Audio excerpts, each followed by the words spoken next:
Alhamdulillah kita jumpa sekali lagi dalam sesi kuliah kita. Dan ini kuliah terakhir sebelum Ramadan. Ustaz baru balik dari Qatar. Mungkin kita pun minta apa yang beliau dapat daripada kedua saudara ulama sedunia dalam disediakan dalam kuliah yang kita beri nama pesan dosa dan noda lah kepada kehidupan insan seharian. Dan dalam pada itu Ustaz ada bawa buku. Ada tu Ustaz buku? Buat ini ya.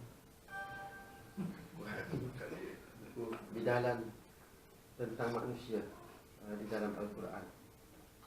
Dikarang oleh Dr. Muhammad Syauqi. Ustaz lah tu. So buku ni siapa cepat dia dapat. Berapa harga Ustaz? 20. RM20 dengan tanda tangan. Mahal tu. Autograf. Jadi tanpa melengahkan masa, saya mempersilakan Dr. Syauqi untuk menguraikan tajuk yang kita beri pada beliau, kesan noda dan dosa dalam kehidupan insan seharian. Assalamualaikum warahmatullahi wabarakatuh. A'udzubillahi minasyaitonir rajim. Bismillahirrahmanirrahim. Alhamdulillahi rabbil alamin wal 'aqibatu lil muttaqin wala 'udwana illa 'alal zalimin. Asyhadu an la ilaha illallah wahdahu la syarika lah wa asyhadu anna Muhammadan 'abduhu wa rasuluh addal amanah wa ballagha risalah wa nasaha al ummah wa jahada fillahi haqqa jihadih wa tarakana 'alal mahajjatil bayda lailuha kanahariha la yazighu anha illa halik. Wa nusalli wa nusallim 'ala nabiyil amin wa 'ala alihi wa sahbihi ajma'in. Subhanaka la 'ilma lana illa ma 'allamtana innaka antal alimul hakim. Rabbi shrah li sadri wa yassir li amri wahlul 'uqdatam min lisani yafqahu qawli, amma ba'd. Terima kasih kepada tuan pengurusi majlis dan tuan-tuan muslimin dan muslimat yang dirahmati Allah Ta'ala sekalian. Alhamdulillah, sama-sama kita panjatkan kesyukuran kita kepada Allah Ta'ala kerana pada tengah hari ini kita dapat bersama-sama berada dalam majlis ilmu pada tanggal 30 Syaban. 30 Syaban, hari ini dipanggil Yaumul Syak, hari Syak. 30 Syaban. Apa itu Yaumul Syak? Hari Syak ni maknanya Syak antara satu Ramadan ataupun tidak. Mungkin hari ini satu Ramadan, tapi oleh kerana tak nampak anak bulan semalam, malam tadi, maka hari ini dikira 30 Syaban. Maka dengan sebab itu 30 Syaban ni antara waktu yang dilarang berpuasa, kecuali bagi mereka yang berpuasa qada. Itu boleh. Puasa. Ya. Apa dia? Tak siap sebut qada sebut apa? Qada kan? Betul tu? Itu kena bahasa Melayu ganti. Ganti ya. Puasa ganti. Qada tu bahasa Arab dah. Jadi puasa qada boleh. 30 Syaban ini boleh kalau bagi puasa qada. Yang tak bolehnya saja-saja nak puasa sunat tak boleh. Sebab apa? Sebab esok satu Ramadan, maka kita memulakan puasa esok hari. Esok satu Ramadan. Ahlan wa sahlan wa marhaban bi Ramadan. Kan? Ramadan Karim. Ramadan yang penuh dengan kemuliaan yang diberikan oleh Allah Subhanahu wa taala. Dalam suasana kita nak sambut esok Ramadan ini. Jadi pada hari ini kita akan bincang benda-benda yang berkaitan dengan macam mana kita nak manfaatkan Ramadan dengan terbaik dan jangan melakukan sebarang dosa. Kesan dosa ni, kalaulah bulan lain pun berdosa, bulan Ramadan apatah lagi dia punya beratnya bila mana melakukan dosa. Karena sebaliknya pahala itu diberi ganjaran yang sangat besar di sisi Allah Subhanahu wa taala. Dan tuan-tuan, kalau siapa-siapa nak tanya soalan macam biasalah ya, tuan-tuan boleh SMS kan atau WhatsApp kepada saya. Soalan anda, siapa nak tanya soalan boleh WhatsApp atau SMS kan ke talian 019 324 1364. Saya ulang sekali lagi, 019 324 1364. Talian SMS dibuka sekarang. Jadi dia boleh SMS dan insya-Allah sampai saja SMS saya akan terus respon lah. Saya tak akan tunggu di belakang nanti tak. Saya akan terus respon. Bila nampak ada tanda ada mari tu, insya-Allah saya akan respon kepada persoalan-persoalan yang anda kemukakan. Tuan-tuan dan rahmati Allah Ta'ala sekalian, macam yang pengusi sebut tadi, saya balik Qatar hari Isnin, hari Rabu kan, balik Qatar dan sempat Alhamdulillah bertemu dengan Syekh Yusuf Al-Qaradawi yang merupakan Presiden Persatuan Ulama Dunia yang dihukum iaitu dibunuh oleh kerajaan Mesir. Tetapi kerajaan Qatar ni dia setakat ini memang dia melindungi para alim ulama. Termasuklah kalau tuan-tuan ingat Abbasi Madani, ketua FIS di Algeria, yang dulu ketika mana dalam sistem demokrasi mereka tu menang pilihan raya, lalu dinafikan hak mereka bila mana berlakunya rampasan kuasa. Macam-macam saya lah di Algeria dulu tahun 90-an kan, tahun 90-an last sekali Abbasi Madani dipenjarakan. Dan sekarang ni tuan-tuan dia berada di Qatar. Ya, memang dia berada di Qatar. Dan anak dia kahwin dengan orang Malaysia. Anak dia. Jadi Yusuf Qaradawi alhamdulillah sihat, alhamdulillah. Dan bila kita minta taujihat ataupun nasihat, apa yang ditekankan ialah tentang bagaimana kekuatan ukhuwah itu perlu dimantapkan.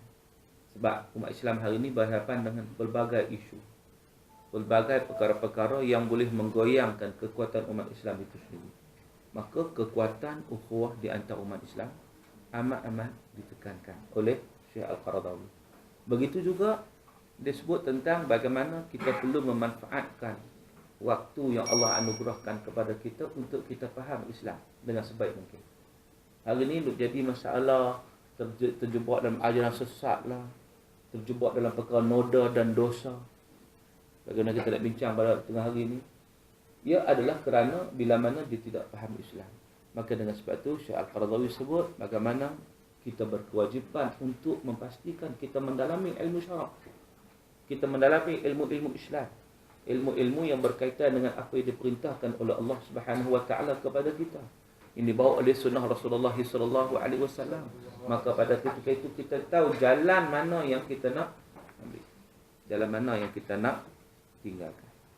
Tuan-tuan dan rahmat Allah, dan saya juga berkesempatan juga bertalaqi kitab dengan Syekh Dr. Ali Al-Qaradawi. Syekh Ali Al-Qaradawi, Qaradawi ini Qaradari. Dia adalah Aminul Am SU, Setiausaha kepada Persatuan Ulama Dunia.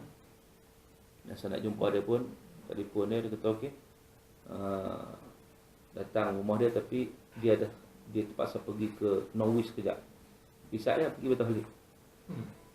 Pergi nak menyelesaikan satu masalah tentang puasa.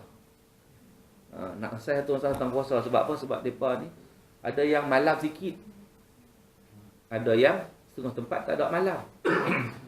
So macam mana isu tu? Isu yang ada malam tapi puasa panjang sangat. Ada yang tak ada malam terus, siang terus. Dan itu isu yang dibincangkan. Dia pergi terbang sana, dia kata nanti esok dia teman jumpa, hari ni dia pergi sana. Pergi untuk bincang tu je, balik.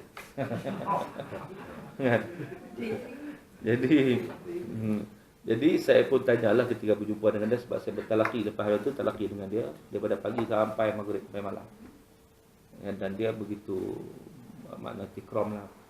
Orang-orang alim ni alhamdulillah. Dia Syekh Qaradawi sendiri, dia bukan larat sangat, dia dah umur dah, tak tahu umur apa tak apa lebih dah kan, kan. Tapi bila kami datang kat dia tu, dia bangun sambut.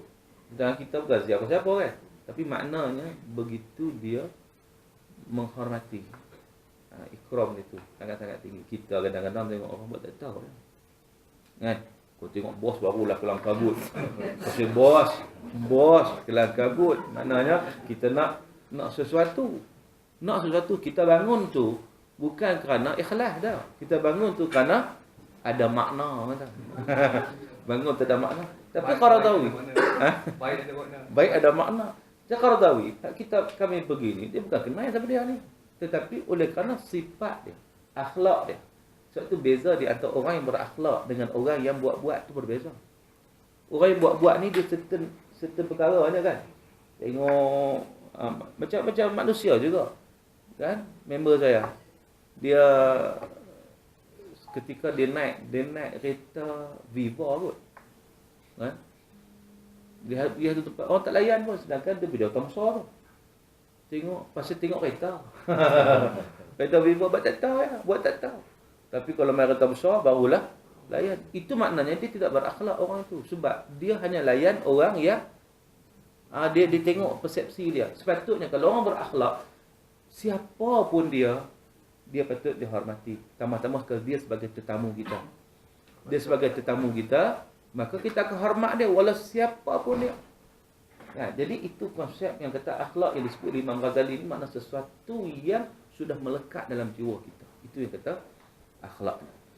Jadi tuan-tuan dan rahmat Allah Taala sekalian.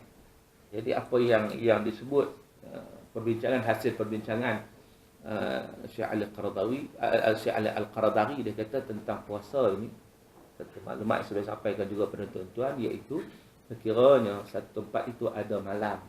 Bila ada malam, dia kena puasa sampai macam biasa. Summa atimus siyam ilal lail. Allah sebut kan, sempurnakan puasa sampai malam. Jadi tempat yang ada malam, walaupun malam tu 2 jam, 3 jam, ada malam tak?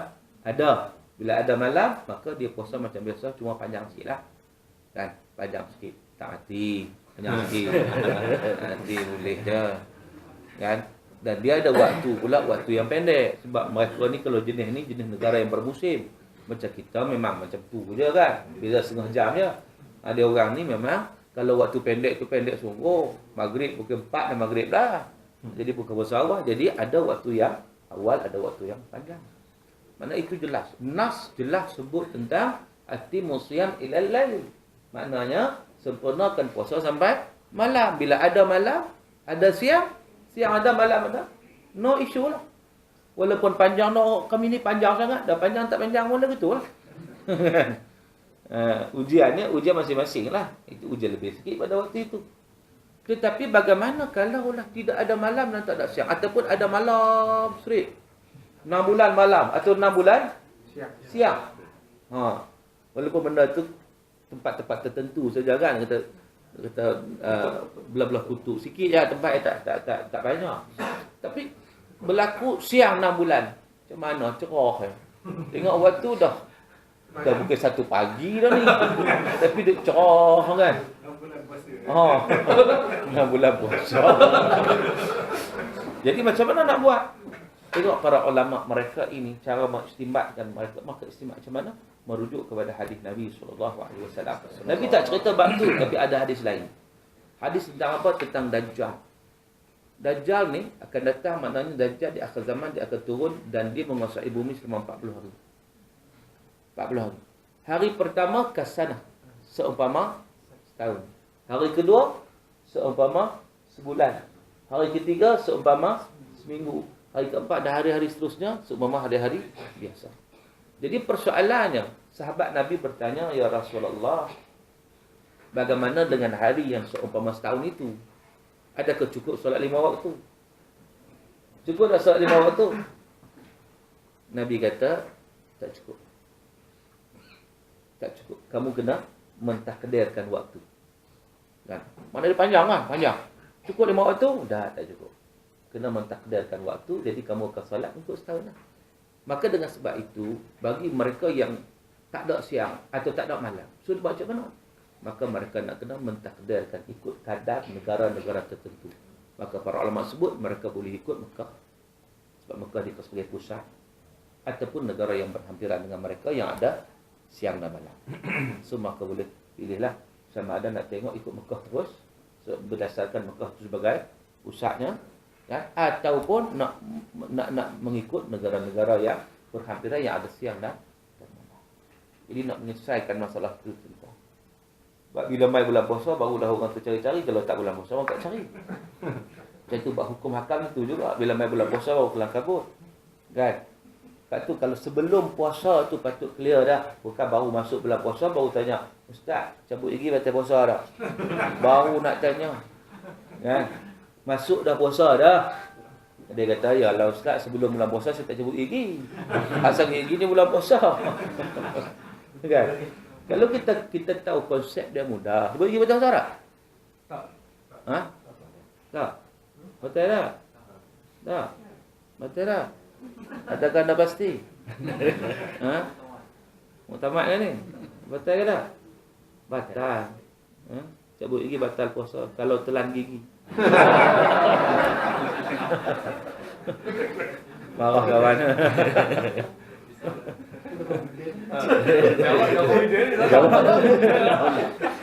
Sebab apa? Sebab masuk suatu dalam melalui rongga masuk sampai ke dalam perut. Bukan sekadar masuk suatu dalam rongga.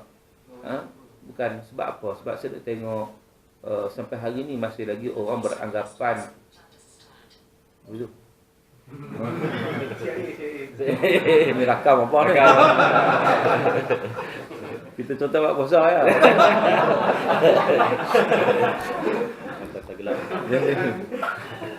Contohnya macam apa? Macam orang yang masih hari ni masih berpegang kepada korek hidung untuk batal puasa. Kan? Ada lagi. Ada. Bila macam mana macam nak tafi jam kan, nak buka puasa macam mana, ada yang sebut saya korek hidung. Kan sunat buka puasa awal. Sunat buka puasa awal lah. Jadi maknanya dia kata bila traffic jam tu nak buat macam mana, tak ada apa kan, nak korek hidung. Kata puasa tak kena langsung. Kan? Apa yang pertama, apa kena mengena korek hidung dengan buka puasa awal? Buka puasa awal ni makan, bukan korek hidung. Kecuali dia korek, dia ambil tak hidung makan. Buka puasa awal tu kan. So tak kena-mengena. Dan dia menganggap bahawa korek hidung tu batal puasa. Juga tidak ada kena-mengena. Sebab apa? Sebab kita sebut bagaimana dia masuk melalui rongga terbuka, bukan masuk dekat rongga saja, tetapi dia masuk sampai dalam perut. Itu. Kan? Sebab itulah kita ambil uduk pun, kita disunatkan bulan puasa ni jangan berlebih-lebihan. Sebab tak nak masuk bagi dalam. Kalau kita kumur. Bulan sekarang ni, hari ni 13 bulan lagi nak kumur. Lebih sikit, korok-korok tak apa. Lepas tu buang. Kadang-kadang orang kumur bagi apa? Bagi sampai kat ni kan. Buang. Tapi kalau bulan puasa tak boleh. Sebab kalau kita buat korok-korok. Soalan? Habis. Batal. Begitu juga kita masuk air hidung kan, kita masuk kita keluarkan. Okey tak? Selesai, tak masalah. Tapi kalau kita masuk ke sedut, air tu masuk gulu dalam kan. Batal puasa. Ustaz, kalau timbah air atas kepala sunnah tak? Sunnah, timbah air kalau bawa apa? Yang rasa apa yang tu pernah Mana? dia panas sangat bulan puasa. Lepas tu dia tuang air kepala. Itu untuk menstabilkan. Kan, menstabilkan. Tak ada masalah macam orang kata, kalau mandi bulan puasa, dia kata bahawa makruh. Dia memang tidak makruh. Yang maksud ulama kata makruh tu adalah kalau sengaja nak pergi berendam. Kan? Puasa-puasa lah pergi berendam. Apa ni? Jadi macam badak berendam kan? Tapi kalau kita ada biasa mandilah. Lepas asal nak mandilah. Tak ada problem apa. Kan? Benda tu untuk kesegaran badan kita kan? Gosok je lah. Jangan telau kat gigi sudah. Kan? Memang ada pandangan dalam setengah ulama dalam mazhab Syafi'i menyatakan bagaimana makruh untuk gosok gigi selepas daripada tergelincir matahari, berdalilkan kepada la khalufu famis sa'im atyab indallah min rihil misk atau kama qala, iaitu bau mulut orang yang berpuasa itu lebih baik di sisi Allah Taala daripada wangian kasturi kan. Tetapi itu bukan sebagai satu dalil tak boleh gosok gigi. Sebab itu nak cerita tentang makna orang berpuasa itu automatik dia tak makan, mulut dia bau kan. Dia gosok bau juga. Kan? Tapi nak ceritanya bahawa bau itu kerana dia melakukan ibadah kepada Allah Subhanahu Wa Taala, maka dia di sisi Allah Taala benda itu harum kerana ibadahnya kepada Allah Azza wa Jalla. Maka dengan sebab itu dalam mazhab Hanafi dan sebagian ulama yang lain juga menyatakan bahawa ini tidak makruh pun. Apatah lagi mereka yang biasa, dia punya biasa rutin dia memang dia gosok gigi kan. Jadi kalau tak gosok dia tak boleh duduk. Duduk biasa macam tu. Macam balik kerja mandi kan. Tak mandi berasa macam orang kata berlengah tau. Berlengah tau. Jadi maknanya tidak ada masalah, dia boleh teruskan amalan tersebut. Yang tak bolehnya bersedap-sedapan. Gosok itu bahaya. Itu bahaya. Ada perisau macam-macam, so kena jagalah benda tu. Itu kena jaga supaya jangan masuk dalam sampai ke dalam. Itu kita kaedah dia. Jadi begitu juga kita sebut tadi, kalau orang cekor hidung tadi, kalau masukkan jari dalam hidung, kita sedut ni. Kalau kita sedut, tiba-tiba jari kita masuk ke dalam, kulur. Itu betul batal puasa. Itu betul batal puasa. Kan? Tetapi kalaulah jari kita masuk, keluar balik, tak ada masalah apa nak batal puasa sebab apa? Sebab tu tak ada masalah, esok boleh korek hidung, tak ada masalah. Kan? Tapi jangan korek depan orang sudahlah. Tuan-tuan dan rahmat Allah Ta'ala sekalian. Jadi kita bila nak masuk Ramadan ini, kita kena mengetahui hukum hakam ataupun apa juga yang berkaitan dengan bulan Ramadan. Apatah lagi sebenarnya bukan itu saja yang kita nak fokuskan. Sebab kalau sekadar tak makan, tak minum, berpuasa ni, rasanya semua orang boleh lah. Kan? Bahkan budak tadika pun boleh dari sudut kalaulah dia nak tak makan dan tak minum. Tetapi yang lebih daripada itu tuan-tuan, kalau kita nak lihat apa yang disebut dalam hadis Nabi SAW, bagaimana man lam yada' qaula zur, contohnya sesiapa yang tidak meninggalkan kata-kata dusta. Ini kata dosa. Siapa yang tidak meninggalkan kata-kata dusta, termasuklah bohong, termasuk mengumpat, termasuk, itulah kaedah kalau mulut saja, termasuklah benda-benda lain sekali. Itu contohnya. Maka Nabi SAW menyatakan laisa lillahi hajah an yada'a ta'amahu wa syarabahu aqwa. Nabi kata Allah Ta'ala tidak berhajat kalau seseorang itu sekadar tinggal makan dan minum. Allah tak pandang. Dia tinggal makan minum, seolahnya dia memang committed lah kan. Committed lah. Tetapi Allah tak pandang kalau dia tinggal makan minum tetapi dia tidak meninggalkan dosa. Jadi apa kesan dosa dalam kehidupan kita, terutama dalam bulan Ramadan? Kesan dosanya, ia bukan membatalkan puasa, tapi membatalkan pahala puasa. Puasa ni, kalau kena dengan rukun, sah. Rukun puasa dah berapa? Itu dia. Esok nak puasa dah ni. Apa biar betul? Esok nak puasa dah ni, masih duk confuse lagi. Ataupun tak apa nak yakin. Tadi yakin tadi. Tadi yakin tadi ni. Berapa ni? Rukun puasa dah apa? Penin. A 13, B 6, C 5, D 2, E ke semua jawapan di atas. Anda pilih ya, pilih. A 13, saya ulang lagi. B 6, C 5, D 2, E ke semua jawapan di atas adalah salah. A 13, betul? 13 rukun sembahyang. Rukun solat 13, puasa rukun 13 banyak. B 6 rukun iman. C 5 rukun Islam. D 2 rukun mandi wajib. E ke semua jawapan di atas salah. Salah. E. Jawapan dia tuan D. Dua je. Rukun puasa 2 saja. Yang pertama, niat. Innamal a'malu binniyat. Yang kedua, menahan diri. Iaitu menahan diri daripada melakukan perkara-perkara yang batalkan puasa, bermula terbit fajar sampai terbenam matahari. 2 tu je. Kan? Dia tak banyak.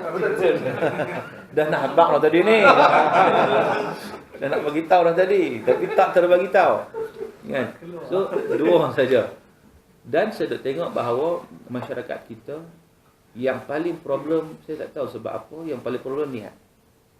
Saya dapati masyarakat lain tak problem macam masyarakat kita. Masyarakat lain, bab niat ni benda yang paling simple. So tak timbul isu langsung. Tapi yang saya heran, dalam komuniti kita, benda yang paling susah, niat lah. Kan? Ulang-ulang. Lepas tu dia jadi was-was lah, dia jadi apa, banyak kali lah. Sebab kadang-kadang mungkin, saya tak tahulah sebab apa, tapi mungkin penekanan daripada kecil lagi, penekanan niat itu pada lafaznya. Niat itu ditekankan pada lafaznya, bukan pada maksud sebenar niat itu. Innamal a'malu binniyat, setiap amal berdasarkan niat betul, tapi an-niyatu mahalluha fil qalbi, niat tempatnya di hati. Bila kita sebut hati, dia tidak ada bahasa, dia tidak ada perkataan, dia tidak ada suara, dia tidak ada huruf. Hati. Kan? Keinginan kita itu niat kita. Keinginan kita nak buat sesuatu, itu niat. Walaupun kita tak sebut. Tetapi bila mana fokus sangat kepada sebutan, yang akhirnya dia menjadi was-was. Sebab tu dia usolli tak masuk gear lama. Betul? Kan? Ada satu kes baru ni yang diberitahu kepada saya. Dia punya nak solat subuh daripada pagi sampai tengah hari. Tu dia, saya kata ni perangkat teruk ni. Nak niat tak masuk. Gear tu tak masuk. Kan? Dia jadi macam mana atau dia rasa tak boleh khusyuk, tak boleh fokus, dia kata. Sedangkan tuan-tuan, niat ni benda yang paling mudah. Hatta gini ni, sebagai contoh mudah macam ni. Contoh, kalau kita nak solat maghrib, tiba-tiba kita tengok, oh maghrib masuk ni, kita pun usalli fardul isya'i 4 raka'atin ma'mul ta'ala, Allahu akbar. Kita sebut isya'. Lepas solat, member sebelah tegur, Syekh, hantar tadi, you tadi niat isya'. Kita kata tak, solat maghrib ni insya-Allah. Maghrib. Aku dengar tadi hang.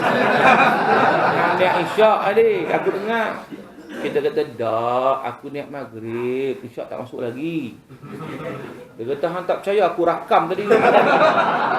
Aku rakam. Apa? Lah mudah rakam kan. Dia pun tekan balik, tekan rekod balik, tekan. Tengok dengar kita baca apa? Usalli fardul isya'i 4 raka'atin ma'muman lillahi ta'ala. Jadi macam mana tuan-tuan? Sah tak solat kita? Sah tak? Sah. Pasal sah? Pasal dia kira hak niat. Kan? Dia kira yang niat di dalam hati kita. Yang mulut itu qauli bercerita pula tu. Rukun qauli cerita lain. Apa? Sebab niat ni dia rukun qalbi, bukan rukun qauli ya. Dia rukun qalbi hati. Jadi maknanya bila mana hak sebut itu tidak dikira, sebab yang pentingnya rukun qalbi dikira daripada hati dia. Nampak? Maka dengan sebab itu kita tak ada masalah apa. Sebab tu kalau lah orang was-was, saya nasihatkan supaya kau tak sebut pun tak apa. Kau tidak ganggu orang habis. Kalau orang tak arah tak apa, kita dengan dia seorang je habis semua. Dia tolak tu jadi imam tenang. Jadi imam tak arah pula. Kan? Jadi maknanya di situ kepahaman itu penting. Sebab tu bila baru ni orang tanya saya, dia kata ustaz macam mana nak niat solat jamaah. Saya tahu dia bukan tanya saya bab niat. Dia tanya saya bab lafaz niat. Memanglah saya sekali nak buat susah. Saat majmu'an ilal asri, saat majmu'an ilaihil asru, mana satu ni? Saat asru dia kata, aku tak reti dia tak. Dak hang tahu dak apa nak buat. Nak buat apa? Kau nak jemaah. Jemaah apa? Seorang azak ah. Ini maknanya dah ada niat dalam hati dia, bukan susah pun. Macam tu juga puasa. Kan?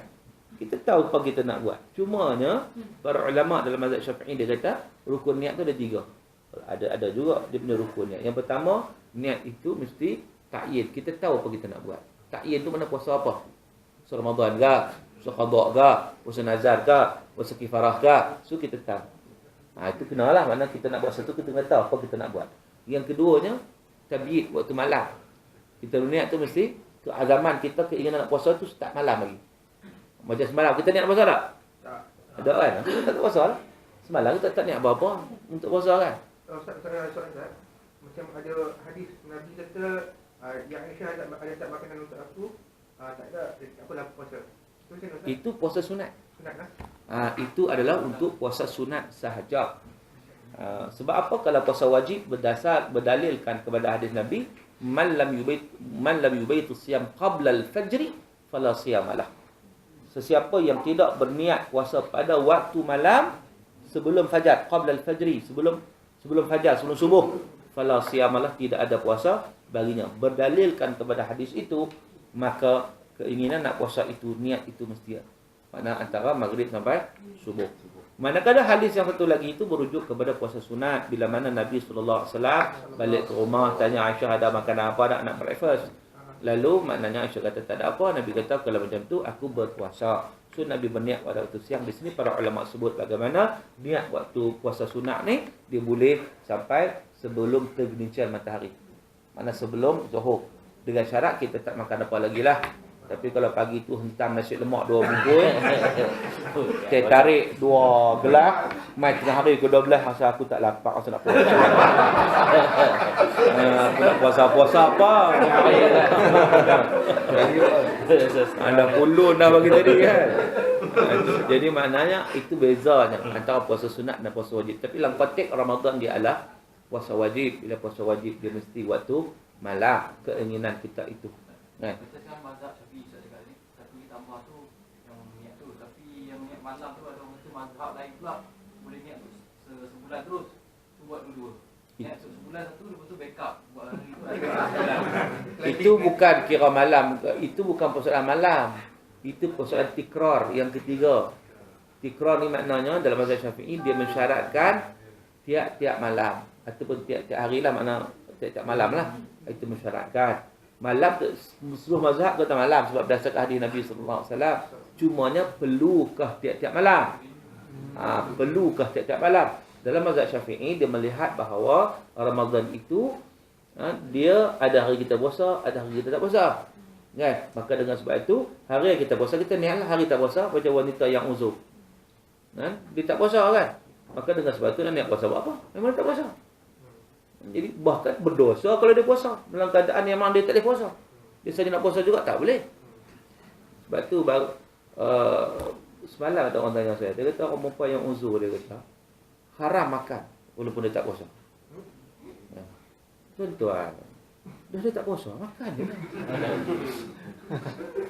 Cumanya nak kena hormat bulan Ramadan, jangan makan depan orang. Kena hormat bulan Ramadan ni. Tapi hang tak puasa boleh makan. Itu mana tak puasa kan? Tapi kena hormat bulan Ramadan. Jangan asal tak puasa dekat office ni tu dia tak biskut, crackers, Jacob kan duk perak. Orang kata, hang tak puasa? Aku uzur. Selamba ni tak boleh. Ini tak boleh, dia tidak menghormati Ramadan dan dia menaniaya orang puasa. Maka tak boleh. Tapi kau nak senyap dia boleh makan. Macam orang musafir. Dia boleh buka puasa lah. Allah Ta'ala kata, man kana minkum maridan aw ala safarin fa iddatun min ayamin ukhra. Siapa yang sakit atau bermusafir, maka dia boleh buka puasa. So makna dia boleh makan. Cuma pun begitu dia boleh makan, tak bermakna dia boleh makan depan orang. Tak boleh. Kau makan depan orang bersedia untuk orang tangkap. Masuk dalam jenazah. Pusing tu kan. Dia kata aku tak apa. Tak apa saya makan depan orang. Masalah tu makan depan orang. Begitu dia orang tak puasa sebenarnya. Kau dia makan seorang-seorang di rumah. Kena tangkap lah. Tak kena.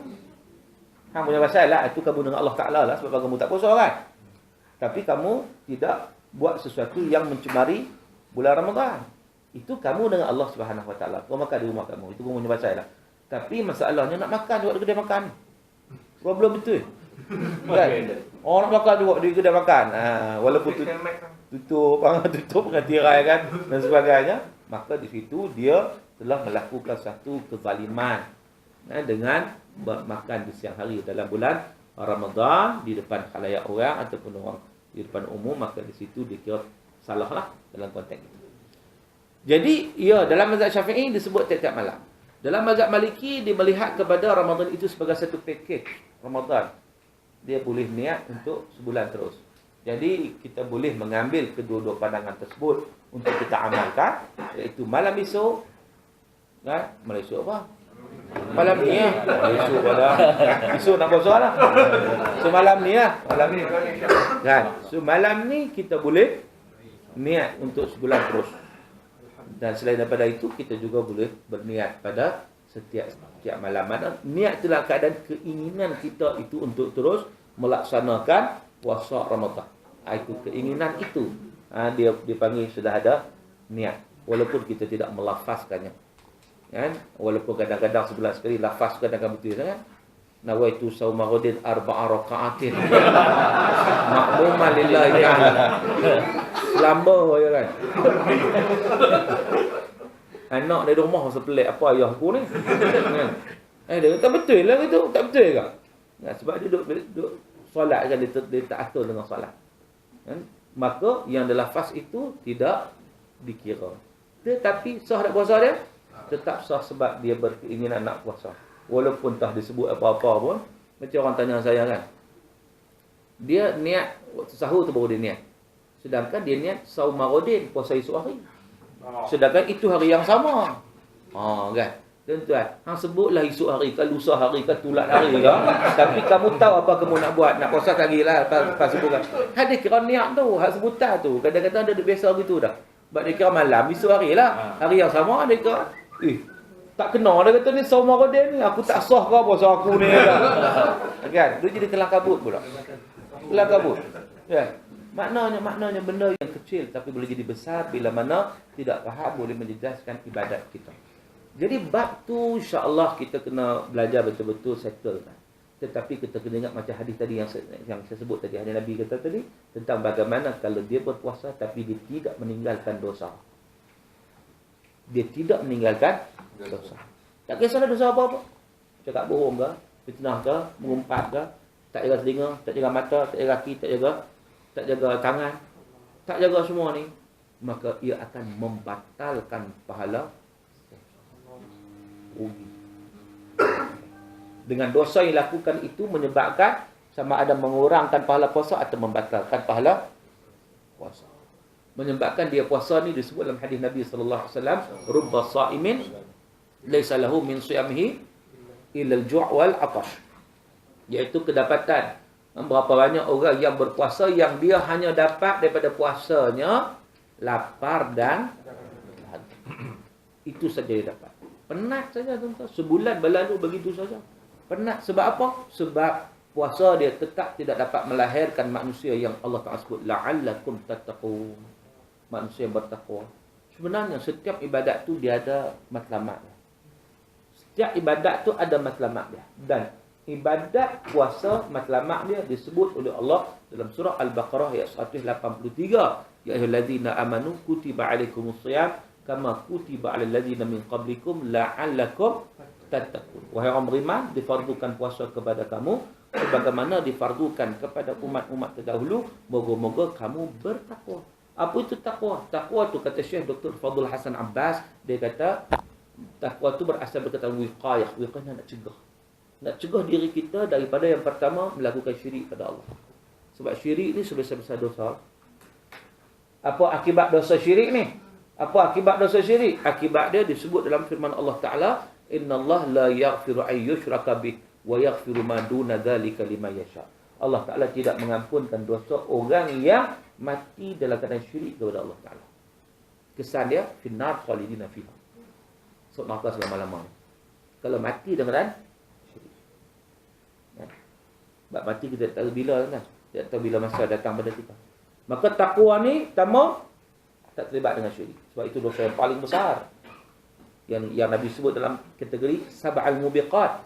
Ijtanibus sab'al mubiqat. Nabi kata jauhi 7 perkara yang membinasakan. Dan perkara yang pertama yang membinasakan adalah asyirku billah, syirik kepada Allah Subhanahu wa taala. Kemudian yang keduanya, wiqayah daripada apa? Nak cegah diri daripada apa? Daripada melakukan dosa-dosa besar. Dosa besar ni apa? Dosa yang pelakunya dijanjikan dengan azab oleh Allah Subhanahu wa taala. Kita boleh baca satu buku yang ditulis oleh Imam Az-Zahabi, Al-Kaba'ir. Tajuk dia dosa-dosa besar. Tinggal solat dosa besar. Tentu ada orang dia puasa tapi tak sembahyang. Pelik semua orang. Ya? Dia puasa tapi kita tengok dia tak pernah solat. Sampai kita tanya dia, hang puasa tak? Puasa tak? Dia marah. Hang jangan duk pandang aku sebelah mata. Aku tak pernah tinggal puasa tak? Cuma aku tak sembahyang. Dia rasa macam relax kan. Yang penting dia puasa kan. Sedangkan puasa begitu, ditinggal solat tu dia dosa yang sangat besar. Dosa yang sangat besar. Apa kesannya? Meruntuhkan agama. Sebab salatu imaduddin. Solat tiang agama. Jadi kalau agama yang runtuh, dia buat benda lain manfaat tak? Tak manfaat. Dia tiang. Solat tu tiang agama. Bila kata tiang ni, kalau kita nak buat sesuatu ni kena ada tiang. Tapi kalau kita nak berbumbur, nak berdinding, nak bertingkap, tiang tak ada. Untung. Kan? Jadi makna di situ, tak boleh bila mana seorang itu dia melakukan dosa besar. Kita berpuasa, tiba-tiba masih derhaka pada mak ayah. Derhaka. Masih kita cakap dengan mak ayah. Masih lagi herdik, tengking, marah. Mak ni tak kerti bahasa apa? Oh, marah kan. Mak tanya bahasa apa? Jawa ke Melayu? Mak dia orang Jawa. Jadi tuan-tuan, dia melakukan sesuatu yang melibatkan dosa besar. Maka takwa ini adalah kita nak mencegah diri kita daripada terjebak dalam dosa besar yang seumpama itu. Dan yang ketiganya, jangan berkekalan, wiqayah makna mencegah diri daripada berkekalan dalam dosa-dosa kecil. Dosa kecil, sedang dosa besar, dosa kecil, kita memang rasa kecil, kita dapat elak lah. Jadi termasuk dalam hadis Nabi yang disebut kullu ibni adam khata' wa khairul khata'in at-tawwabun. Setiap anak Adam telah melakukan dosa dan sebaik-baik orang dosa itu mereka yang bertaubat kepada Allah Subhanahu wa taala. Okey. Dan jadi sebab apa? Sebab manusia ni tak lepas dosa. Dia dosa mata. Orang perempuan banyak dosa mulut, orang lelaki banyak dosa mata. Betul tak? Betul tak? Orang perempuan banyak dosa mulut Mampai kan. Tambah kalau jumpa sama-sama dia cerita sedapnya, hang tahu. Bukan dengar tak? Kan? Ada juga hantu kan dengar ni. Dia. Jadi maknanya dia duk cerita kau ni itu. Banyak perempuan banyak dosa mulut. Laki-laki banyak dosa semata. Dia apa? Usah. Dia tengok kan. Lah ni dosa WhatsApp tak? Ada? Dosa WhatsApp. WhatsApp kan. Termasuklah tu. Banyak dosa WhatsApp kan. Banyak. Zaman moden ni dia ada cara moden pula kan. Sebab apa? Sebab bila mana kita membuat fitnah ke, kita buat sesuatu tak betul, kita sebar kepada orang. Bayangkan banyak mana pesan dia. Orang boleh sebar, orang sebar. Kamu dah satu klik boleh pergi. Beratus orang kan. Orang lain klik pula. Allah Akbar. Berat. Sebab tu bila sampai satu berita kepada kita, kita jangan mudah forward. Tak. Guna kaedah yang Quran sebut. In ja'akum fasiqun binaba'in fatabayyanu. Tabayyun dulu.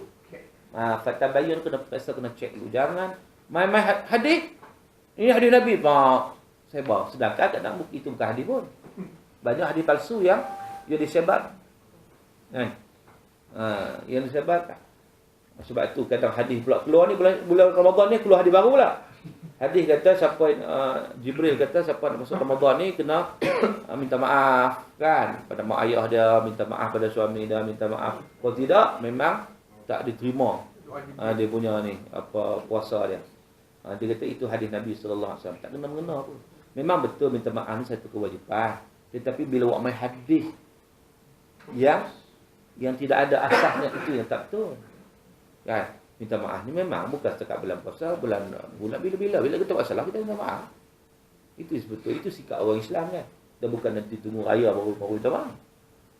Ya, jadi kita minta maaf ni, kita buat salah, kita minta maaf. Itu sikap orang Islam. Kita, orang yang berjiwa besar, dia buat salah, dia tahu dosa, dengan Allah Ta'ala dia minta ampun, dengan manusia dia minta maaf. Itu orang berjiwa besar. Tapi orang yang berjiwa sombong, berjiwa ego, dia buat dosa, bagi dia tak ada apa. Dengan Allah dia tak minta ampun, dengan manusia lagi lah. Maka dia minta maaf kat dia apa? Dia lebih rendah pada aku. Pangkat dia lebih rendah pada aku. Leceh lah aku pergi tunduk kat dia. Soalan begitu kan. Jadi maknanya itu sebenarnya lebih dosa lagi. Sifat takabur, sifat sombong itu penyakit hati yang disebut oleh Al-Imam Al-Ghazali dalam kitab Ihya Ulumuddin. Sebab itu tuan-tuan dosa ni dia ada dosa zahir, ada dosa batin. Dosa yang melibatkan hati, dosa yang melibatkan jawarih, anggota-anggota kita. Kalau ikut Imam Ghazali disebut, dia kata dosa yang dibuat oleh hati itu lebih besar. Sebab kesan dia besar. Kalau buat luar pun besar juga, tapi kita nampak senang kita betulkan kan. Nampak kita orang pun senang tegur. Hang tak semayang, senang semayang dengan puasa ni. Kita puasa sia-sia. Gitu ke? Aku memang nak semayang, tapi aku tak kerti semayang. Aku tak belajar. Okey, mai aku ajar. Sebab ada orang tak kerti semayang. Dia malu nak tanya. Sebab dia dah nak mengaku ke orang lagi, dia malu. Kan? Jadi kita approach dia, kita bagi tahu dia, dan insya-Allah dia akan buat. Okeylah, nampak. Tapi kalau dosa yang dalam ni, dengki ke orang, hasad, nampak tak? Tak nampak. Dengan hasad itulah dia akan boleh buat benda-benda yang pelik-pelik. Sebab itu Iblis laknatullah alaih. Pasal apa dia engkar pada Allah? Bahasa dengki pada Nabi Adam AS. Yang akhirnya dia dengan sifat sombong, takabur dia, kerana bermula dengan dengki pada Nabi Adam AS, akhirnya digolongkan dalam api neraka. Itu kesan maksiat, dosa yang kita kata dosa batin, itu lebih dahsyat daripada dosa yang luar. Kedengkian dua anak Nabi Adam, iaitu yang disebut sebagai namanya Habil dan Qabil, kan? Jadi walaupun Al-Quran tak sebut nama ni tak apa, tapi untuk kenal Habil dan Qabil dah nak kenal. Jadi maknanya bila mana berlakunya dengki Qabil terhadap Habil, akhirnya membawa kepada pembunuhan. Dibunuh. Nampak kesalahan besar. Dan sebab itu kita kena memperbanyakkan istighfar kepada Allah Ta'ala. Apatah lagi bila bulan Ramadan. Ramadan ni ada kekuatan yang special sebab kita dekat dengan Allah. Bila kita dekat dengan Allah ni makin dekat kita untuk melakukan benda-benda kebajikan. Dan makin dekat. Kalau orang nak memulakan kebaikan, bulan Ramadan waktu yang cantik. Bulan lain orang heran. Contoh ke bulan Ramadan, kalau wanita yang tak tutup aurat, bulan Ramadan dia pakai ditutup aurat, orang nak kata apa tak? Orang boleh terima, orang boleh accept. Oh, Ramadan itu cantik kan? Tapi kalau bulan lain, hang ni buang tabiat lah, orang katanya pelik kan, nampak apa buat apa dia pakai tudung ni nanti ruzabah. Jadi orang akan banyak teori. Teman-teman member-member yang sama-sama tak tutup aurat kan, dia akan tanya. Tapi bila Ramadan, hang dah tutup aurat dah. Ramadan Karim kan? Jadi dia boleh terima automatik. Macam tu juga orang isyak okok kan. Vapor. Vapor tu dia. Nak tambah tu. Saya tak isyak okok, saya tak tahu. Siap tunjuk gitu. Buktinya kan. Jadi ini sejenis okok juga. Okok elektrik. Dia macam okok tapi dia elektronik. Elektronik tujuannya untuk apa? Untuk mengurangkan rokok. Kalau untuk mengurangkan, kalau kita tagih rokok, ini ubat dia untuk kurangkan. Sementara nak berhenti, nak terus tak boleh kan. Buat ini dulu, itu tak apa. Tapi kalau untuk selama-lamanya tak boleh. Tapi kalau untuk selama-lamanya tak boleh. Kita mesti ada usaha. Maknanya usahanya nak berhenti rokok, dia ada step dia. Contohnya kena guna ini dulu. Dia turun. Dia punya reduce kan. Itu okey lah. Maknanya ada usaha yang baik. Alhamdulillah. Jadi maknanya itu juga sesuatu yang kalau kita benar-benar mengambil intipati daripada Ramadan, kita akan meninggalkan rokok. Sebab rokok itu termasuk dosa juga. Betul tak? Sebab dia haram, betul? Dia haram kan makruh ni? Haram. Haram kan makruh? Haram. Dia tanya orang isap rokok tu. Orang isap rokok haram belaka. Orang isap rokok tu.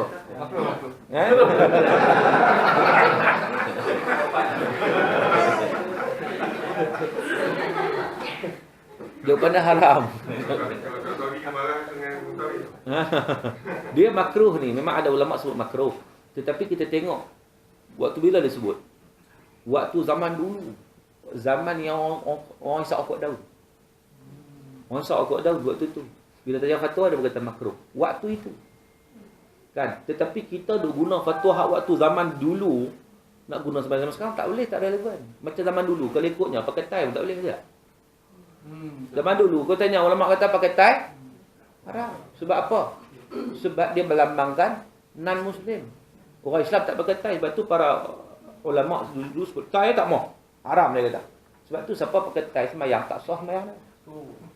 Sampai sekarang kalau sembahyang pakai tie tak sah sembahyang dia. Kalau sembahyang pakai tie saja. Memang tak sah lah. Kau jangan buat kejut lah. Sebab pakai tie saja dia tidak tutup aurat. Maka tidak sah. Kalau dia pakai tutup aurat sah lah. Jadi hukum pakai tie sekarang ni, dia satu benda yang harus. Sebab dia merupakan, dia bukan meniru syiar orang bukan Islam. Sebab dia merupakan al-aslu fil adat al-ibah. Harus, tak ada masalah apa. Sebab dia tidak melambangkan agama lain. Maka kita tidak melakukan upacara agama lain. Sebab tie ni satu pakaian rasmi. Sebab swasta, kerajaan, Islam tak Islam semua pakai. So no problem. Kan? Jadi mengikut zaman juga. Macam begitu juga dalam keadaan tadi kita terokok zaman dulu. Rokok daun, ulama kata makruh. Tapi sekarang ini, rokok yang sekarang ini, satu batang ada 4,000 racun. Satu batang ada 4,000 racun. ubat gegak pun duduk situ, pengawet mayat pun duduk situ, tak nikotin semua duduk situ. Maknanya dengan sebab itu kita pilih tanya ijtihad ulama mana sekalipun, baik Malaysia, Mesir, Saudi, Qatar, pergilah mana seluruh dunia pun, jawapan sama yang haram. Banyak isu lah yang haram tu, mudaratnya, membazirnya, dan pelbagai lagi lah, bukan sekat dia mudarat diri dia. Orang lain mengenal juga. Sebab tu saya tengok di Abu Dhabi baru ni bagus juga. Di airport Abu Dhabi. Dia bagi perokok ni, dia buat satu kotak kecil. Kotak tu, siapa nak rokok tidur dalam kotak tu. Duduklah 4-5 orang merokok dalam tu kan. Masing-masing sama-sama lah. Nak mudarat kan. Bagus juga sebab kita kena buat gitu lah. Siapa nak rokok pergi buat dalam kotak tu. Mana kotak tak besar mana? Kan? Dalam kotak. Tuan tengok, saya buat gambar tu dalam Facebook saya. Ada. Jadi duduk dalam kotak tu senang, baru dia tahu. Cuma kebaikan orang sokok ni dia tak tumbuh uban. Sebab dia mati dulu sebelum uban. Itu. Jadi tuan-tuan dan Allah Taala. Jadi sebenar Ramadan ni kita kata kekuatan Ramadan tu kalau kita buat apa benda yang baik pun insya-Allah itu menjadi satu kekuatan pada kita dan orang pun akan bagi semangat sebab Ramadan. Itu hebatnya Ramadan tu. Jadi kita guna kehebatan Ramadan itu untuk melakukan sesuatu yang terbaik dalam kehidupan kita dengan meninggalkan segala noda dan dosa. Benda-benda yang melibatkan dosa, memang kita tahu dosa kita boleh bezakan innal halal bayyin wal haram bayyin. Kalau sebelum ni pun kita suka makan dalam keadaan kita tak ada check langsung tak makan. Tengok mana kedai orang ramai, tengok ada orang Melayu pergi masuk. Dia tak tengok ada kedai ni halal ke tidak, teman-teman di KL. Saya juga risau. Kan? Begitu juga di hotel yang tak ada sertifikat halal, jangan bagi saya jangan. Pernah berlaku di Ipoh baru ni. Di Ipoh. Kan ramai pergi orang Melayu duk bergaduh pergi. Bila cek balik rupanya dia ada mi kari. Kuah kari dia daripada tulang babi. Tulang babi. Lepas tu makan tu balik teringat. Bila pergi tanya kepada dia punya toki dia. Toki dia kata saya tidak menyatakan bahawa kedai saya halal. Tak ada, saya pun tak minta cok halal, tak ada halal. Kalau saya kata saya klaim halal, salah saya lah, tapi saya tak klaim halal yang pemakan buat apa? Takkan saya nak halang orang makan? So salah siapa? Salah kita juga sebab kita tak teliti. Jadi Ramadan ni sebagai tempat yang kita muhasabah balik dan kita telitilah semua perkara. Orang trend orang nak buka puasa di hotel kan. Pastikan hotel yang bagaimana. Ia ada halal atau tak halal. Dan pastikan jangan terlalu membazir sangat. Kan? Sebab membazir ni satu perkara yang tidak diingini lah. Baik, saya nak tengok soalan yang ada di sini. Dalam Ramadan pahala digandakan, adakah dosa juga digandakan? Apakah dosa tak untuk arak, suaminya juga berdosa? Dosa tak untuk arak, suaminya juga berdosa.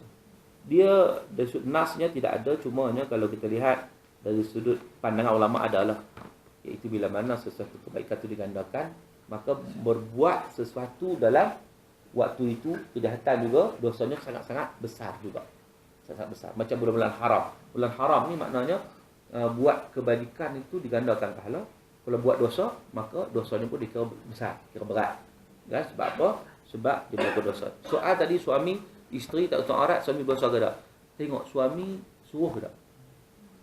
Kalau suami tak pernah peduli isteri dia, maka dia tak laksanakan tanggungjawab sebagai seorang suami, maka dia berdosa. Dia berdosa. Tapi kalau didik dah isteri dia, suruh dah, masih isteri dia tak apa labang, nanti saya ikutlah, nanti saya ikut. Please give me a time. Kan. Please give me. Kan, mau pujuk sebagainya. Jadi suami dia terus menerus mengingati, maka itu insya-Allah suami dia selamatlah. Sebab dia nak isteri dia tutup aurat, dan isteri pun sebenarnya kena patuhlah pada suami. Wajib dia patuh. Tambah lagi benda yang wajib ni kalau suami tak suruh pun dia kena patuh. Sebab itu perintah Allah Subhanahu Wa Taala. Kan? Tapi kadang-kadang ada juga suami yang dia seronok tengok isteri dia macam tu. Dia seronok, maka dia yang sama, saham yang sama. Ustaz, saya ada seorang rakan di mana setiap kali datang bulan Ramadan dia tak berpuasa. Persoalannya saya tahu yang dia tak berpuasa dan segan untuk menegur. Soalan saya, adakah saya bersebab dalam isu ini? Dan apakah cara terbaik untuk saya menegur dia? Dia kadang-kadang dia tak puasa ni, bukan dia tak tahu tak puasa tu salah. Tapi memang saja dia. Ya? Sebab orang kata puasa, solat dia termasuk dalam perkara yang maklum min ad-din bi darurah. Satu benda yang memang semua orang tahu. Tak ada khilaf. Ya? Jadi macam mana kita nasihat? Kita nasihat ni pelbagai cara. Kita kena approach. Mara'a minkum munkaran falyughayyir bi yadihi. Nabi kata kau tengok mungkar kena ubah. Sama ubah dengan tangan, ubah dengan lisan atau ubah dengan hati. Jadi kawan kita nak sembang dia selalu. Kadang-kadang kita boleh tanya dia, hang tak puasa, hang sakit apa? Itu cara dakwah ni pelbagai, bukan bisa dakwah. Hang ni wajib puasa, hang tak puasa haram, masuk neraka. Iyalah. So dakwah ni maknanya approach ni mengikut orang. Kadang kita pun tak tahu. Kita tanya lu apa tak puasa? Aku gastrik ni. Contohnya kan. Puasa pun tak puasa. Aku tak lakat. Tak boleh gitu saya. Tak lakat pun. Kita ni mana wajib ni. Ikut tak lakat semua. Tak lakat. Budak-budak lagi tak lakat. Puasa pun. Jadi maknanya kita kepelbagaian dakwah itu. Tuan-tuan dia mengikut. Dia dakwah ni seni kan. Dia ikut siapa kita berhadapan dengan dia. Sebab memang nak menerima susah. Sebab tu kita kena ada cara dia. Saya pernah sekali tu. Saya dengar azan. Orang tu bila azan. Allahu Akbar, Allahu Akbar. Biasa. Allahu Akbar, Allahu Akbar. Dia memanjangkan perkataan Akbar. Dia salah. Allah Akbar, Allah Maha Besar. Tapi bila Allahu Akbar, panjang tu maksud Akbar. Maksud dia gendang. Gendang. Beza tak tu? Maha Besar dengan gendang. Tabla. Kan? Saya pun lepas solat subuh. Lepas solat tu, saya pun jumpa dia. Assalamualaikum. Salam. Saya nak tegur sikit boleh tak? Saya tanya dia. Dia pun terkejut tak? Atas bawah kan? Tapi saya minta maaf tuan, nak tegur sikit boleh tak? Kalau tak boleh, saya sebelah. Tapi orang kita ni bila dia dah malu Allah juga kan?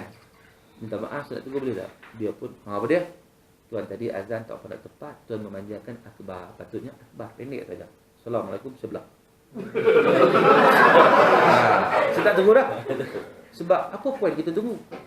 Kadang-kadang kita ni poin, okey, jawab. Sebab semua dia mengaku depan kita. Di sini akan timbul perbalahan. Sebab bukan senang nak menerima ni. Kan? Dia tak kenal kita, tiba-tiba main tegur pula. Hang siapa? Ingat aku tak mengaji ke? Mula nak gaduh kan.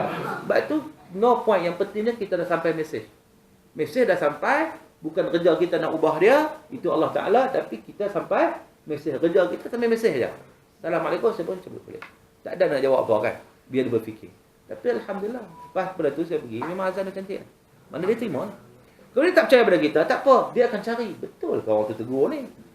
Betul ke? Dia saja buat. Tak apa. Aku cari. Dia kena tanya Dr. Guru. Mana ke? Kan dia tanya. Kan.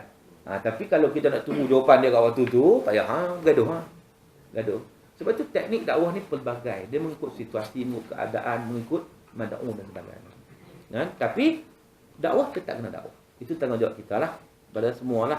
Iaitu dalam keadaan kita menegur sesuatu yang tidak betul yang dilakukan.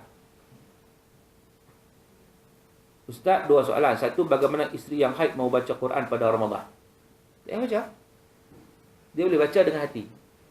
Sebab dalam mazhab Syafi'i tak boleh nak sebut. Dia baca dengan hati. Kemudian dia boleh baca tafsir. Boleh baca tafsir. Dia boleh baca buku-buku. Banyak amalan boleh buat. Satu benda tak boleh buat, banyak lagi ada buat. Sebab tu tanawu'an ajnasul a'mal li tanawu'i waridatil ahwal. Amalan ni dah macam-macam. Ada zikir, ada Quran, ada solat, ada bersedekah, ada tolong orang, ada macam-macam. Mana tak boleh buat, kita buat yang mana boleh buat. Kan? Jadi maknanya buat boleh buat. Mana lebih baik tilawah Quran sampai khatam atau baca dengan tafsir tapi tak sampai habis? Dua-dua baik. Iaitu kita, sebab kadang-kadang kita masalahnya ini, kita ni Quran ni Ramadan saja, ada masalah. Sebab tu kalau baca tafsir tak habis ni, tak apa, tak habis pun baca terus. Lepas Ramadan baca lagi. Sebab itu kita nak faham Quran. Kan? Ada pun baca Quran nak khatam juga satu benda dituntut kalau Ramadan kan. So kita baca juga. Sekali kita baca tak tengok mana, penerah kan, satu juzuk, dua juzuk, tiga juzuk. Satu lagi kita space dengan waktu tengok tafsir dia. Kan? Kalau ada perbincangan pula, tadarus sebagainya lagi cantik. Maknanya yang ni lambat tak apa, tak habis tak apa. Jangan duk kerja nak habis dalam keadaan kita tak faham. Satu yang kita habis, dia bagi tilawah Quran, baca terusan. Satu lagi dalam keadaan kita tengok tafsir dia juga. Maknanya insya-Allah mudah-mudahan ianya diberi keberkatan oleh Allah Subhanahu Wa Taala. Baik, dengan ini diumumkan bahawa talian SMS ditutup. Dan WhatsApp memang tak ada dah. Jadi okey, saya buka soalan tuan-tuan kalau ada lagi. Ya. Ya. Bulan Syawal.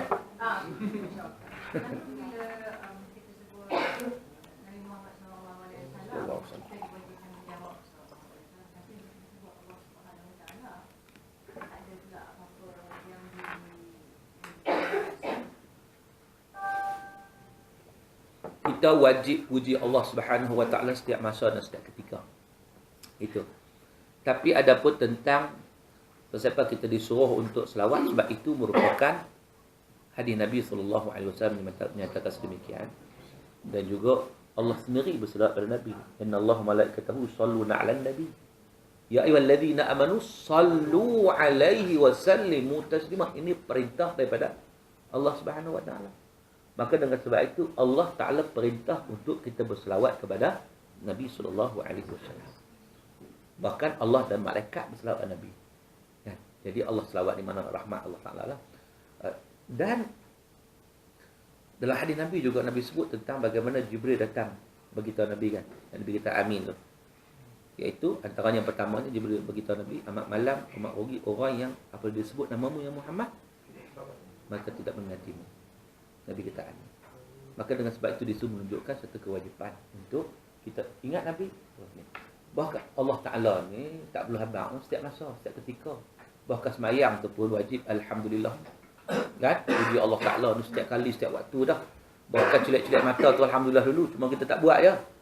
Kan? Bahkan satu keperluan kita ingat pada Allah Subhanahu Wa Ta'ala. Bahkan dalam tasawuf dibincang pula bagaimana nak hati kita tu hanya mana merujuk kepada Allah Ta'ala saja semata-mata. Tapi Nabi ni, Nabi bukan Tuhan. Dan Nabi pesuruh Allah. Allah ni kenal hati kita 100%. Tapi Nabi ni kadang-kadang bila Nabi utusan Allah, waktu itu kadang orang lupa dan tak ingat kan. Sedangkan jasa Nabi besar. Wa ma arsalnaka illa rahmatan lil alamin, rahmat bersekena Allah. Maka di situlah kewajipan pada kita untuk ingat Nabi. Sebab Nabi manusia biasa je. Cuma Nabi utusan Allah, special Nabi. Kan? Maksudnya kita tak boleh sambungkan Nabi dengan Allah Ta'ala, tak boleh sambung langsung. Sebab ini hamba Allah. Manusia, tapi manusia yang special, yang apa utusan Allah Ta'ala, kekasih Allah Ta'ala, maka itu kita perlu ingat Nabi. Dan ingat bukan ingat sajalah, ingat untuk menghidupkan sunnah Nabi sallallahu alaihi wasallam. Sebab tu di tempat kita kadang bila solat tarawih ada selawat kan? Ada selawat. Selawat tu pun kalau boleh nak kena tepat. Sebab saya dapati kadang-kadang setengah tempat memang tak tepat. Terlepas saya pergi surau. Tok Bilal kata Al-Badrul Munir Muhammad sallu alaihi. Makmum jawab sallu alaihi. Makmum jawab. Terbelik tu. Kan? Al-Badrul Munir Muhammad, bulan purnama itu Muhammad, sallu alaihi, selawatlah kamu kepadanya. Tiba makmum kata sallu alaihi, hang pun kena selawat juga. Ni lawan toke ni. Dia lawan suruh ni apa? Kan?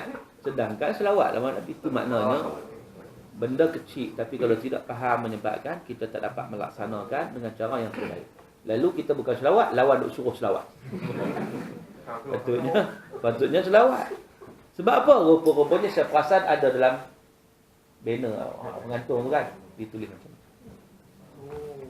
Itu silap. Silap yang tu silap semua, kau tak faham. Ada lain soalan? Ya.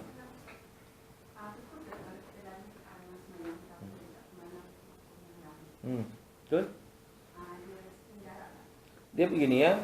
Dia sebagai sunat orang salat ni dia letak sesuatu. Contoh tak botol. Saya dan tempat sujud lah. So orang nak lalu depan tu tak apalah. Jangan lalu dalam kawasan saya ni. Kalau konteks tak ada benda ni, kita kena sejadah kan, dia ada garisan kan. Garisan. Ataupun kalau tak sejadah pun kan kapet sekarang, kapet dia ada garisan kan. So kita dengan garisan tu jangan kau caw. Depan tu tak apa. Ha? Letaklah handphone apa? Sudah hilang lah. Kosong je pasal celak-celak mata hilang. Dia kosong dia punya mata. Tengok hilang. Jadi tak benar tak hilang lah. Kalau tidak kita tak kosong juga handphone aku duduk sembahyang handphone aku. Masalah juga kan. Takut letak batu tu dia ingat macam Syiah pula ni. Batu siapa suruh tak batu? Tak suruh tak batu pun. Tak beg kan, tak ada beg kan. Ataupun belakang tiang ke, ataupun sekurang-kurangnya tadilah tempat tadi. Kalau sejadah kita kan, kita dengan sejadah kan, ataupun garisan tu kan, garisan tu bahagian kita.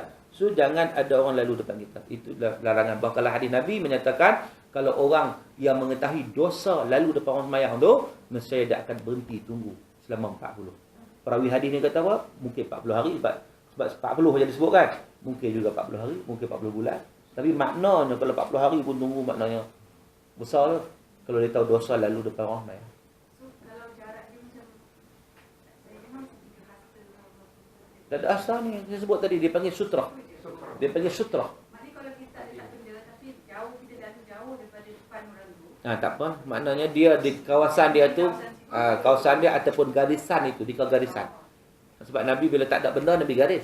Macam kita hari ni nak garis kat mana kan? Mungkin jadi kita lihat pada sejadah tu lah. Sejadah tu ataupun dia punya garisan had kita tu, itu garisan yang macam kita buat lah. Garisan tu.